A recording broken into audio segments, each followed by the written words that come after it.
बंधु माने आगामी 24 घंटा पाई आपणक कुंडली रे गुरुत्वपूर्ण संकेत देखा देइछि। आपणकु बैंक रो एक शुभ खबर आसी पारे। किछि बड़ घटना घटिबाकू जाउछि। केवल चुपचाप देखंतु। एहा देखा जाउछि जे कोटी कोटी टंका आपणक बैंक अकाउंट रे जमा हेबाकू जाउछि। तेणु आपण उत्सव पालन करने प्रस्तुत हुअन्तु कारण अपार दिव्य शक्ति वर्तमान आपणक उपरे सेमानंकर कृपा प्रदान करुछन्ति। बंधु माने आपण मध्य गत किछि दिन धरि अनुभव करिसंति जे आपणक जीवन रे एक बड़ परिवर्तन आसुछि। आपणक भितरे कोन एक आशा उठिबारे लागिछि जे परिस्थिति परिवर्तन हेबाकू जाउछि। जदि हाँ तेबे एही वीडियो केवल आपणक पई उद्दिष्ट। एहाकू आरंभरू शेष पर्यंत निश्चित भावरे देखंतु कारण आज आमे ज्योतिष एवं आध्यात्मिक परंपरा सकारात्मक परिवर्तनर आगमनकारी भावरे विचार करुथुबा शुभ संकेत गुड़िक विषय आलोचना करिबो। बंधु माने आपण केबे कल्पना करि नथिबा एक घटना आगामी 24 घंटा मध्यरे घटिबाकू जाउछि। आपण बैंक रु एक कॉल पाई पारंती हुए तो जने बैंक परिचालकंक ठारू तथापि भय करिवार कोनोसी आवश्यकता नाही। एही वीडियो रे मो आपणंकु किछि गुरुत्वपूर्ण तथ्य प्रकाश करिबी। जदि मैनेजर फोन करंती तेबे मने रखंतु भयभीत हुअन्तु नाही एवं शीघ्र भाबरे कार्य करंतु नाही। प्रथमे आपणंकु जांच करिबाको पड़िबो जे कॉल करिथिबा व्यक्ति प्रकृत रे आपणंकर बैंक मैनेजर ना आपणंकु ठकीबाकू चेष्टा करुथुबा केही। एही पार्थक्य को बुझिबा अत्यंत गुरुत्वपूर्ण। बंधु माने जीवन रे एपरि समय आसे जेतेबेले निरंतर संघर्ष परे सुजोगर द्वार खोलिबाकू आरंभ करे। कुहा जाए जे जेतेबेले प्रभु गणेशंकर कृपा प्रथमे पूजा पाउथबा देवता अग्रपूज्यंकर कृपा द्वारा बाधा ह्रास पाए एवं व्यक्ति परमेश्वरंक विशेष आशीर्वाद पाए सेतेबेले जिनिस गुड़िक परिवर्तन हुए। सेही समय देवी महालक्ष्मींकर कृपा आर्थिक सुजोग आनी थाए। जेतेबेले प्रभु राधाकृष्णंकर आशीर्वाद स्वाभाविक भावरे व्यक्तिर अंतर्निहित शांति एवं सठिक निष्पत्ति नेबार क्षमता को वृद्धि करि थाए। एहा परे जणे व्यक्तिर जीवन रे सकारात्मक परिवर्तन स्पष्ट भावरे दृश्यमान हुए।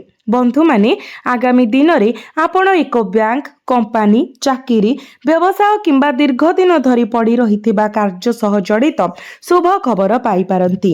यह अटकी रहिथिबा देय ऋण मंजूर दरमा वृद्धि व्यवसाय रे लाभ किंबा एक नूतन सुजोग भावरे आसी पारे। तेणु प्रत्येक कॉल एवं सुजोग को बुद्धिमान भावरे मूल्यांकन करंतु।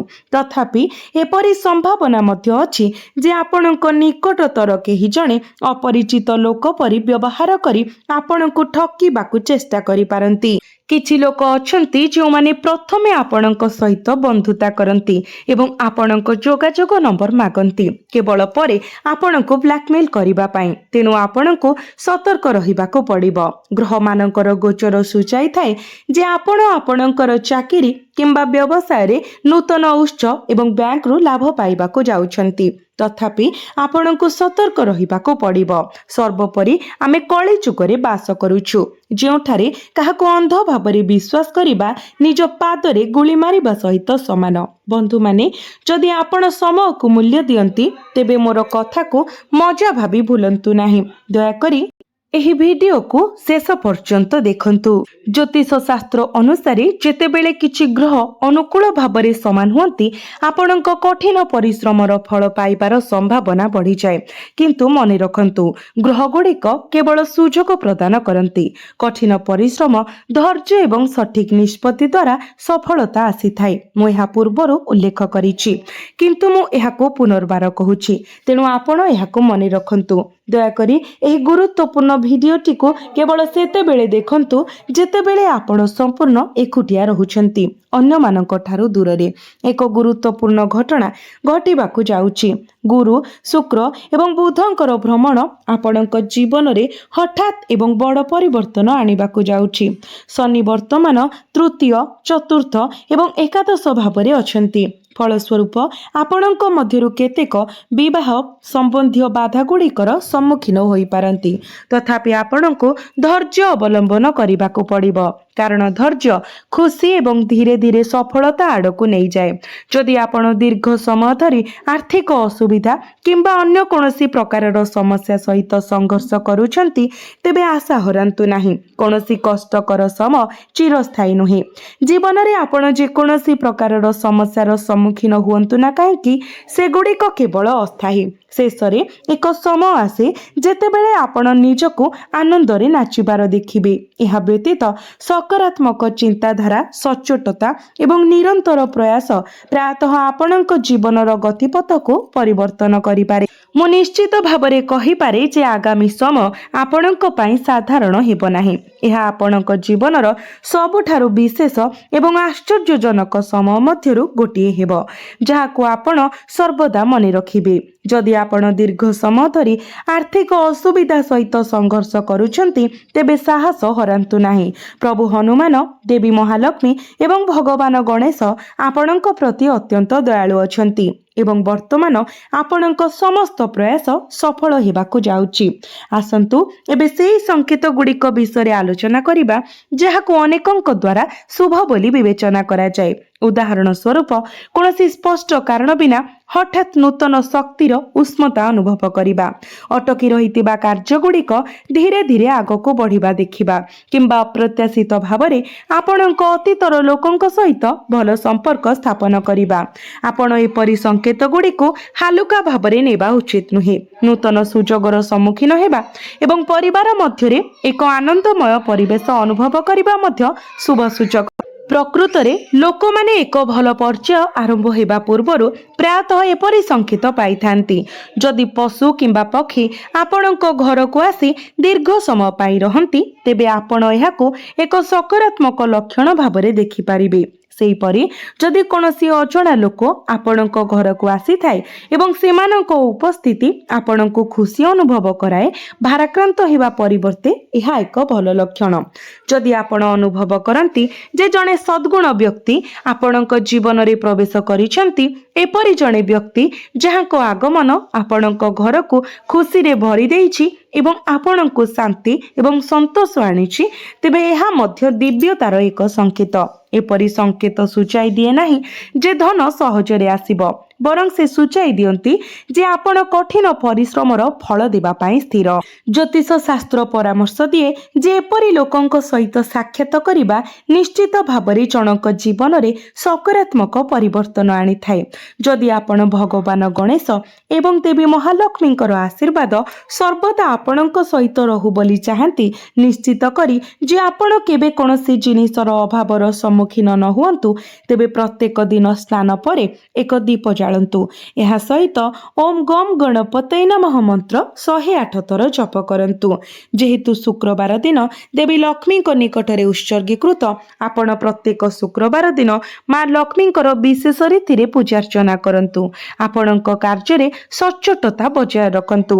ଅଳ୍ପ ସମୟ ମଧ୍ୟରେ ଆପଣ ଆଶ୍ଚର୍ଯ୍ୟଜନକ ପରିବର୍ତ୍ତନ ଦେଖିବେ। ଭଗବାନ ରାଧାକୃଷ୍ଣଙ୍କୁ ସ୍ମରଣ କରିବା ମନକୁ ସ୍ଥିର କରିବାରେ ସାହାଯ୍ୟ କରେ ଏବଂ ଏକ ଶାନ୍ତ ମନ ସଠିକ୍ ସୁଯୋଗ ଗୁଡ଼ିକୁ ଚିହ୍ନିବା ସହଜ କରିଥାଏ। ତେଣୁ ପ୍ରତ୍ୟେକ ଦିନ ପ୍ରାର୍ଥନା ଏବଂ ଆତ୍ମନିରୀକ୍ଷଣ ପାଇଁ କିଛି ସମୟ ନିର୍ଣ୍ଣୟ କରନ୍ତୁ। ମନେ ରଖନ୍ତୁ, ପ୍ରକୃତ ସମୃଦ୍ଧି କେବଳ ଧନରୁ ନୁହେଁ, ବରଂ ଭଲ ସ୍ୱାସ୍ଥ୍ୟ, ପରିବାରର ପ୍ରେମ, ସମ୍ମାନ ଏବଂ ସନ୍ତୋଷରୁ ମଧ୍ୟ ଆସିଥାଏ। ଯଦି ଆପଣ ଏଗୁଡ଼ିକ ପାଇଥାନ୍ତି, ତେବେ ଆପଣ ପ୍ରକୃତରେ ସମୃଦ୍ଧ ଏବଂ ଖୁସି ହୋଇଥିବେ। ବିଶେଷ କରି ଯଦି ଆପଣ ଆପଣଙ୍କର କଠିନ ପରିଶ୍ରମର ଫଳ ସହିତ ସନ୍ତୁଷ୍ଟ ଏବଂ ଆଳସ୍ୟ ମୁକ୍ତ ଭାବରେ କାର୍ଯ୍ୟ କରୁଛନ୍ତି। ଯଦି ଆପଣ ଜୀବନରେ ସମସ୍ୟାର ସମ୍ମୁଖୀନ ହେଉଛନ୍ତି, ତଥାପି ମଧ୍ୟ ହସି ଚାଲନ୍ତୁ, ତେବେ ସେହି ହସ ପଛର କାରଣ କେବେ ବି ବନ୍ଧୁ, ପରିବାର କିମ୍ବା ପଡ଼ୋଶୀଙ୍କୁ ପ୍ରକାଶ କରନ୍ତୁ ନାହିଁ। ଲୋକମାନେ ପ୍ରାୟତଃ ଅନ୍ୟମାନଙ୍କ ଖୁସି ଉପରେ ଈର୍ଷାଳୁ ଦୃଷ୍ଟି ପକାଇଥାନ୍ତି। ମନେ ରଖନ୍ତୁ, ଆଗାମୀ ସମୟ ଆପଣଙ୍କ ପାଇଁ ସାଧାରଣ ହେବ ନାହିଁ। ଏହା ଆପଣଙ୍କ ଜୀବନର ସବୁଠାରୁ ଗୁରୁତ୍ୱପୂର୍ଣ୍ଣ ସମୟ ମଧ୍ୟରୁ ଗୋଟିଏ ହେବ। ଯଦି ଆପଣ ଆଗାମୀ ଦିନରେ ଶୁଭ ଖବର ପାଆନ୍ତି, ତେବେ ଏହାକୁ ନମ୍ରତାର ସହିତ ଗ୍ରହଣ କରନ୍ତୁ ଏବଂ ଦେବୀ ଲକ୍ଷ୍ମୀ, ଭଗବାନ ଗଣେଶ, ମହାଦେବ, ବଜରଙ୍ଗବାଲି କିମ୍ବା ରାଧାକୃଷ୍ଣ ହୁଅନ୍ତୁ, ଈଶ୍ୱରଙ୍କୁ ଧନ୍ୟବାଦ ଦିଅନ୍ତୁ। ବନ୍ଧୁମାନେ, ଆପଣଙ୍କୁ କୌଣସି ଆର୍ଥିକ ନିଷ୍ପତ୍ତି ନେବା ପୂର୍ବରୁ ସମ୍ପୂର୍ଣ୍ଣ ସୂଚନା ସଂଗ୍ରହ କରିବାକୁ ପଡ଼ିବ ଏବଂ ବିନା ଯାଞ୍ଚ କରି ଅଜଣା କଲ୍ କିମ୍ବା ମେସେଜ ଗୁଡ଼ିକୁ କେବେ ବି ବିଶ୍ୱାସ କରନ୍ତୁ ନାହିଁ। ठकमाने प्रायतः लोकंकु ठकिबा पई बैंक मैनेजर भाबरे निजको परिचय देइथांती एवं आपणक आकाउंटरू टंका उठाई मध्य नहीं पारंती, जहा फलरे एक बड़ संकट सृष्टि होई पारे। तेणु प्रथमे सब किछि भल भाबरे जांच करंतु, किंबा जदि संभव हुए तेबे आपणक निकटतम बैंक शाखा को परिदर्शकंक सह कथा हेबा पई एवं कॉल समय करा जायथिबा दाब्यर सत्यता निश्चित करिबा पई जांतु। आजिकाली समय टिके कष्टकर, तेणु आपण जेते सतर्क रहिबे आपणक पई सेते भल हेबो। यह व्यतीत भगवान गणेश आपणक जीवनरू समस्त बाधा दूर करने को प्रस्तुत। देवी महालक्ष्मी आपणक घरे सुख एवं समृद्धि आनिबे एवं राधाकृष्ण आपणक प्रेरणा देबे एवं सठिक पथरे मार्गदर्शन करिबे। आपणक समस्त प्रयास सफल हेबो। किछि बड़ घटना घटिबाकु जाउछि, मने हेउछि कोटी कोटी टंका आपणक अकाउंट रे पहुंचिबाकु स्थिर होइछि। एबे आपणक जीवनर समस्या सबुदिन पई शेष होइछिबो एवं आपण द्रुत प्रगति करिबे। आपणक जीवन रे प्रथम थर पई एही परि एक पर्याय प्रकाशित हेउतबारो आपणकर कोनोसी अभाव रहिबो नाही। बंधु माने आपणक भाग्य फूल परि उज्जवल भाबरे फुटिबाकु प्रस्तुत। आपण साहस हराइबा उचित नुहे, कारण आपण जो दिन पई अपेक्षा करिथिले ताहा आसीगला। घटना गुड़िक प्रकाश हेबाकु जाउछि, जहा आपणक शत्रु मानक मध्यरे भय सृष्टि करिबो। मने रखंतु, मंगल एवं बुध ग्रह मिसी आपणको अत्यंत शक्तिशाली एवं तीक्ष्ण बुद्धिमान करिबे। मंगल आपणक मध्यरे शक्ति एवं आग्रहर एक उष्मता सृष्टि करिबे, निश्चित करिबो जे आपणक समस्त प्रयास सफलता एवं शुभ भावरे समाप्त होइछि। आपण महान आनंद अनुभव करिबे, जानिबे जे आपण शेषरे आपणक पितामाता को खुशी देई पारिबे। बहुत समय परे आपणक मन धीरे धीरे खोली जाउछि, जेपरि से माने कहंती प्रत्येकक मन निज समय विस्तारित हुए एवं आपणकर एबे प्रकृतरे जागृत होइछि। आपण महानता हासिल करबाकू जाउछंती। नूतन उत्सरू टंका प्रवाहित हेबो एवं इतिहास पुनः लिखित हेबाकू जाउछि। आपण एपरि शुभ खबर पाइबे जहाको आपण केबे भूली पारिबे नाही। तेणु मु आपणको अनुरोध करूछि जे प्रथमे आपण प्रत्येक संकेत गुड़ी को लक्ष्य करंतु। आसंतु जानिबा आगामी 24 घंटा आपणक जीवन, स्वास्थ्य, आर्थिक एवं व्यवसाय पई कोन रखिबो। तो बंधु माने आपण जो कार्यकलाप को उपभोग करंती सेथिरे किछि समय बितांतु। यह मानसिक एवं शारीरिक आश्वस्ति आनिबो। आपण वृद्ध एवं अभावी लोकंक सेवा एवं जत्न नेबाको आग्रही हेबे। परिवारर सदस्यंक पई विवाह प्रस्ताव घरे एक आनंददायक परिवेश आनिपारे। सेही समय चैलेंज पूर्ण परिस्थिति रे आपणकर मानसिक संतुलन बजाय रखंतु। अतीतर नकारात्मकता को आपणको अभिभूत हेबाकू दियंतु नाही।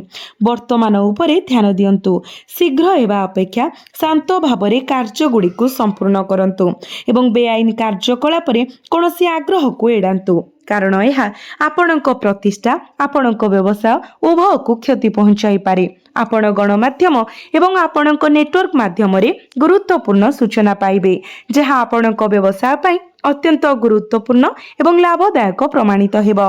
घरे एक सुखद एवं शांतिपूर्ण परिवेश रहिबो। तथापि विपरीत लिंगर जणे बंधु आपणको असुविधारे पकाई पारे। आपण क्लांति एवं चाप अनुभव करि पारंती। ध्यान रे किछि समय बिताइबाकू चेष्टा करंतु। एक श्रृंखलित दिनचर्या भल स्वास्थ्य बचाय रखिबारे सहाय्य करिबो। आज एक निर्दिष्ट सत्यर प्रकाश आपणको मानसिक आघात देई पारे। घरे किंबा कार्यस्थल रे अप्रत्याशित परिस्थिति आपणको अस्वस्थिकर अनुभव कराई पारे। आर्थिक मामला रे तरबरिया हेबाको एडांतु। आपणको दुखित देखि परिवार सदस्य माने चिंतित होई पारंती। जणे विश्वस्त व्यक्तिंकर व्यवहार मध्य निराशाजनक होई पारे। आपणको भावना को दमन करिबा परिवर्ते से गुडी को बुझिबाकू चेष्टा करंतु। कष्टकर समय बड़ निष्पत्ति नियंतु नाही। कार्यस्थल रे आपणकर जणे निकटतम सहकर्मी द्वारा विश्वासघातकतार आपण सम्मुखीन होई पारंती। कंपनी भितरे परिवर्तन आपणक चाकरी सुरक्षा संपर्क रे भय सृष्टि करि पारे। जणे उच्च पदस्थ व्यक्तिंकर कठोर कथा आपणको विरक्त करि पारे। ऑफिस गप एवं विवादरू दूरेई रुहंतु। आपणक कथारे माप रखंतु एवं गुरुत्वपूर्ण कथाबार्ता एवं डॉक्यूमेंट गुड़िकर रेकर्ड रखंतु। ଆପଣଙ୍କ ସମ୍ପର୍କରେ ବିଚ୍ଛିନ୍ନତାର ଏକ କଷ୍ଟକର ପର୍ଯ୍ୟାୟର ସମ୍ମୁଖୀନ ହୋଇପାରନ୍ତି। ଯେତେବେଳେ ଏକ ଭ୍ରମ ଭାଙ୍ଗିଯାଏ ସେତେବେଳେ ସତ୍ୟ ତିକ୍ତ ଲାଗିପାରେ। କୌଣସି ତୃତୀୟ ପକ୍ଷ ଆପଣଙ୍କ ସମ୍ପର୍କରେ ଏକ ଗୁରୁତ୍ୱପୂର୍ଣ୍ଣ ଫାଟ ସୃଷ୍ଟି କରିପାରେ। ଆପଣଙ୍କ ଚାରିପାଖରେ ଥିବା ଲୋକମାନେ ଆପଣଙ୍କ ସହିତ ପ୍ରତିଯୋଗିତା କରିପାରନ୍ତି। ଆପଣଙ୍କ ଭାବନାକୁ ଚାପି ରଖିବା ପରିବର୍ତ୍ତେ ସେଗୁଡ଼ିକୁ ସାମ୍ନାକୁ ଆସିବାକୁ ଦିଅନ୍ତୁ। ଏହି କଷ୍ଟକୁ ଦୂର କରିବାକୁ ସମୟ ଲାଗିବ। କୌଣସି ତ୍ୱରିତ ଚୂଡ଼ାନ୍ତ ନିଷ୍ପତ୍ତି ନିଅନ୍ତୁ ନାହିଁ। ଆପଣ ଯନ୍ତ୍ରଣା, ଚିନ୍ତା କିମ୍ବା ଅସ୍ଥିରତା ପରି ଅସ୍ୱସ୍ତି ଅନୁଭବ କରିପାରନ୍ତି। ପୁରୁଣା ଆଘାତ କିମ୍ବା ଅସ୍ତ୍ରୋପଚାର ପରବର୍ତ୍ତୀ ସୁସ୍ଥତା ସହ ଜଡ଼ିତ ଯନ୍ତ୍ରଣା ତୀବ୍ର ହୋଇପାରେ। ଆପଣଙ୍କ ସ୍ୱାସ୍ଥ୍ୟ ସହିତ ବିପଦ ନେବାରୁ ବର୍ତ୍ତନ୍ତୁ। ଆବଶ୍ୟକ ହେଲେ ନିକଟସ୍ଥ ଡାକ୍ତରଙ୍କ ସହିତ ପରାମର୍ଶ କରନ୍ତୁ। ସକାଳେ ଆପଣ କିଛି ଭଲ ଖବର ପାଇବେ ଯାହା ଆପଣଙ୍କ ମୁହଁରେ ହସ ଆଣିଥାଏ। ଏହା ବ୍ୟତୀତ ଦୀର୍ଘ ସମୟ ଧରି ଅଟକି ରହିଥିବା କାର୍ଯ୍ୟଗୁଡ଼ିକ ଗତି ପାଇବାର ସମ୍ଭାବନା ଅଛି। ଲୋକମାନେ ଆପଣଙ୍କ ଯୋଗାଯୋଗ ଶୈଳୀ ଏବଂ କାମ ପ୍ରତି ଆପଣଙ୍କ ଆଭିମୁଖ୍ୟ ଦ୍ୱାରା ଗଭୀର ଭାବରେ ପ୍ରଭାବିତ ହେବେ। ନିରନ୍ତର ପ୍ରୟାସ ଏକ ଗୁରୁତ୍ୱପୂର୍ଣ୍ଣ କାର୍ଯ୍ୟ ସମାପ୍ତ କରିପାରେ ଏବଂ ଏକ ବ୍ୟସ୍ତବହୁଳ କାର୍ଯ୍ୟସୂଚୀ ସତ୍ତ୍ୱେ ଆପଣ କ୍ଳାନ୍ତିକୁ ଆପଣଙ୍କୁ ଅଭିଭୂତ କରିବାକୁ ଦେବେ ନାହିଁ। ଆପଣଙ୍କ ଆର୍ଥିକ ସ୍ଥିତିକୁ ସୁଦୃଢ଼ କରିବା ପାଇଁ ସମୟ ଅତ୍ୟନ୍ତ ଅନୁକୂଳ। ଅତୀତର ନକାରାତ୍ମକ ଚିନ୍ତାଧାରା ବେଳେବେଳେ ଆପଣଙ୍କ ମନୋବଳକୁ ଦୁର୍ବଳ କରିପାରେ। ବର୍ତ୍ତମାନର ପରିସ୍ଥିତି ଉପରେ ଧ୍ୟାନ ଦିଅନ୍ତୁ ଏବଂ ସକାରାତ୍ମକ ମାନସିକତା ବଜାୟ ରଖନ୍ତୁ। ନିକଟ ସମ୍ପର୍କୀୟମାନଙ୍କ ସହିତ ସୌହାର୍ଦ୍ଦ୍ୟପୂର୍ଣ୍ଣ ସମ୍ପର୍କ ବଜାୟ ରଖିବାକୁ ଚେଷ୍ଟା କରନ୍ତୁ। ଆପଣଙ୍କର ବର୍ତ୍ତମାନର ବ୍ୟବସାୟ ସହିତ ନୂତନ ଉଦ୍ୟମ ପ୍ରତି ଧ୍ୟାନ ଦିଅନ୍ତୁ। ଆପଣ ଗଣମାଧ୍ୟମ ଏବଂ ଆପଣଙ୍କ ସମ୍ପର୍କ ନେଟୱାର୍କ ମାଧ୍ୟମରେ ମୂଲ୍ୟବାନ ବ୍ୟବସାୟ ସମ୍ବନ୍ଧୀୟ ସୂଚନା ପାଇବେ। ସରକାରୀ କର୍ମଚାରୀମାନଙ୍କୁ ଅତିରିକ୍ତ କାର୍ଯ୍ୟ ନ୍ୟସ୍ତ କରାଯାଇପାରେ ଏବଂ ପଦୋନ୍ନତି ପାଇଁ ମଧ୍ୟ ପ୍ରସ୍ତୁତ ହୋଇପାରନ୍ତି। ପାରିବାରିକ ପରିବେଶ ସୁଖଦ ରହିବ। ଯଦିଓ କାର୍ଯ୍ୟ ପ୍ରତିବଦ୍ଧତା ଆପଣଙ୍କ ପରିବାର ସହିତ ବିତାଇ ପାରୁଥିବା ସମୟକୁ ସୀମିତ କରିପାରେ। ବର୍ତ୍ତମାନର ପରିସ୍ଥିତିକୁ ଦୃଷ୍ଟିରେ ରଖି ଅବହେଳା କରନ୍ତୁ ନାହିଁ। ମହିଳାମାନେ ସେମାନଙ୍କ ସ୍ୱାସ୍ଥ୍ୟର ବିଶେଷ ଯତ୍ନ ନେବା ଉଚିତ କାରଣ ସଂକ୍ରମଣର ଆଶଙ୍କା ଅଛି। ଏହାକୁ ଏଡ଼ାଇବା ପାଇଁ ସତର୍କତା ଅବଲମ୍ବନ କରନ୍ତୁ। କିଛି ଦ୍ୱନ୍ଦ୍ୱ ଯୋଗୁଁ ଆଜି ଆପଣଙ୍କୁ ଏକ ଗୁରୁତ୍ୱପୂର୍ଣ୍ଣ ନିଷ୍ପତ୍ତି ନେବାରେ ଅସୁବିଧାର ସମ୍ମୁଖୀନ ହେବାକୁ ପଡ଼ିପାରେ। ଆପଣଙ୍କୁ ଦୁଇ ପରିବାର ସଦସ୍ୟଙ୍କ ମଧ୍ୟରେ ବିବାଦର ମଧ୍ୟସ୍ଥତା କରିବାକୁ ପଡ଼ିପାରେ। ସତ୍ୟକୁ ଅଣଦେଖା କରିବା ପରିବର୍ତ୍ତେ ପରିସ୍ଥିତିର ସିଧାସଳଖ ମୁକାବିଲା କରିବାକୁ ପଡ଼ିପାରେ। ଆପଣ ଦୁଇଟି ଭିନ୍ନ ଚାକିରି ପ୍ରସ୍ତାବ ପାଇପାରନ୍ତି। ଆପଣଙ୍କୁ କର୍ମଚାରୀମାନଙ୍କ ମଧ୍ୟରେ ବିବାଦର ସମାଧାନ କରିବାକୁ କିମ୍ବା ଚାଲିଥିବା ଘରୋଇ ବିବାଦକୁ ଶାନ୍ତିପୂର୍ଣ୍ଣ ଭାବରେ ସମାଧାନ କରିବାକୁ ପଡ଼ିପାରେ। ଏକକାଳୀନ ଅନେକ କାର୍ଯ୍ୟ ପରିଚାଳନା କରିବା ଦ୍ୱାରା କ୍ଳାନ୍ତି ଲାଗିପାରେ, ତେଣୁ ନିଶ୍ଚିତ କରନ୍ତୁ ଯେ ଆପଣ କିଛି ବିଶ୍ରାମ ନେବେ। କୌଣସି ଡକୁମେଣ୍ଟକୁ ଭଲ ଭାବରେ ନ ପଢ଼ି କେବେ ବି ସ୍ୱାକ୍ଷର କରନ୍ତୁ ନାହିଁ। ଆପଣଙ୍କର ପସନ୍ଦ ଏବଂ ପ୍ରାଥମିକତା ବିଷୟରେ ସ୍ପଷ୍ଟତା ବଜାୟ ରଖନ୍ତୁ। ଯେକୌଣସି ଦ୍ୱନ୍ଦ୍ୱର ସମାଧାନ ପାଇଁ ବରିଷ୍ଠ ଲୋକଙ୍କର ପରାମର୍ଶ ନିଅନ୍ତୁ ଏବଂ ସଠିକ୍ ମୁହୂର୍ତ୍ତ ପାଇଁ ଅପେକ୍ଷା କରନ୍ତୁ। ନିଜକୁ ଶାନ୍ତ ରଖନ୍ତୁ। ଆଗକୁ ଯାହା ଅଛି ତାହା ପ୍ରକୃତରେ ଚମତ୍କାର। ଆପଣ ଟଙ୍କା, ପ୍ରେମ, ଘର, ଯାନବାହନ ସବୁକିଛି ପାଇବେ। ତଥାପି ଆପଣଙ୍କୁ ଧୀରେ ଧୀରେ ଆପଣଙ୍କ ପ୍ରୟାସ ବୃଦ୍ଧି କରିବାକୁ ପଡ଼ିବ ଏବଂ ଏବେଠାରୁ ଏକ ସକାରାତ୍ମକ ମାନସିକତା ଗ୍ରହଣ କରିବାକୁ ପଡ଼ିବ। ସବୁକିଛି ଭଲ ହେବ।